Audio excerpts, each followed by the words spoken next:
हाय everyone, मैं हूँ Richa Singh and I welcome you all to this series of constitutional developments in India. और इस series में आज हम बात करने वाले हैं काउंसिल एक्ट ऑफ 1861 की। काउंसिल एक्ट ऑफ 1861 बहुत इंपॉर्टेंट है क्योंकि इसने कुछ मेजर चेंजेस इंट्रोड्यूस किए हैं जो इससे पहले किसी भी एक्ट ने नहीं किए थे।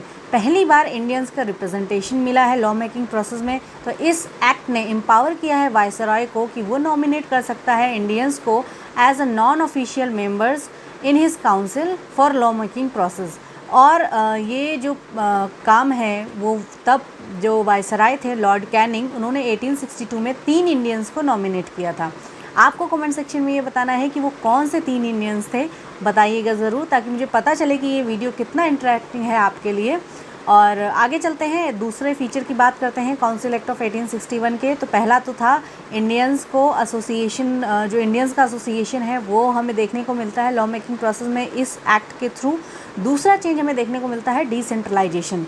इससे पहले रेगुलेटिंग एक्ट 1773 से लेके आपका चार्टर एक्ट 1833 तक हम देखते हैं पावर्स को सेंट्रलाइज किया जा रहा था, लेकिन यहाँ से डिसेंट्रलाइजेशन का प्रोसेस शुरू हो जाता है, सेंट्रलाइजिंग जो टेंडेंसी है उसको रिवर्स करके।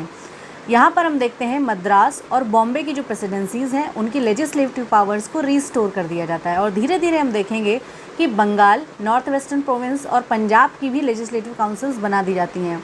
और जैसे जैसे हम आगे बढ़ेंगे 1937 तक ऐसा होता है कि जो भी प्रोविंसेस हैं सबको उनकी ऑटोनॉमी मिल जाती है। लेजिस्लेटिव पावर्स की बात करें अगर हम, नेक्स्ट जो फीचर है इसका वो ये है, इस काउंसिल एक्ट के तहत वायसराय को ऑर्डिनेंसेस इशू करने की पावर मिल जाती है और उन ऑर्डिनेंसेस की जो लाइफ है वो 6 महीने तक होती है।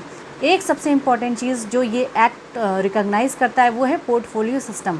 अब पोर्टफोलियो सिस्टम क्या होता है? जैसे कि आज के गवर्नमेंट में हम देखते हैं कि कई सारे जो मंत्री होते हैं उनके अपने अलग अलग डिपार्टमेंट्स होते हैं। इसी तरीके से लॉर्ड कैनिंग ने 1859 में इस सिस्टम को इंट्रोड्यूस किया था, जिसे 1861 के जो काउंसिल एक्ट है वहाँ पे रिकॉग्नाइज़ किया गया।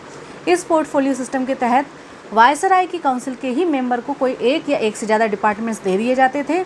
अब जिसको ये डिपार्टमेंट दिए जाते थे उसको ये अथॉरिटी थी कि उस डिपार्टमेंट से रिलेटेड जो भी डिसीजंस हैं वो ले सकता था, वो उसके लिए ऑथराइज था। तो ये कुछ चेंजेस हैं, मेजर चेंजेस हैं जो काउंसिल एक्ट ऑफ 1861 हमें बताता है। इन्हें हमें ध्यान रखना है, हमें याद रखना है कि यहाँ से ही डिसेंट्रलाइजिंग जो प्रोसेस है डिसेंट्रलाइजेशन का वो शुरू हो जाता है। तो ये देखने के लिए थैंक यू वेरी मच। आपको कैसा लगा वीडियो ज़रूर बताइएगा कमेंट सेक्शन में, and please do not forget to like, share and subscribe. Thank you.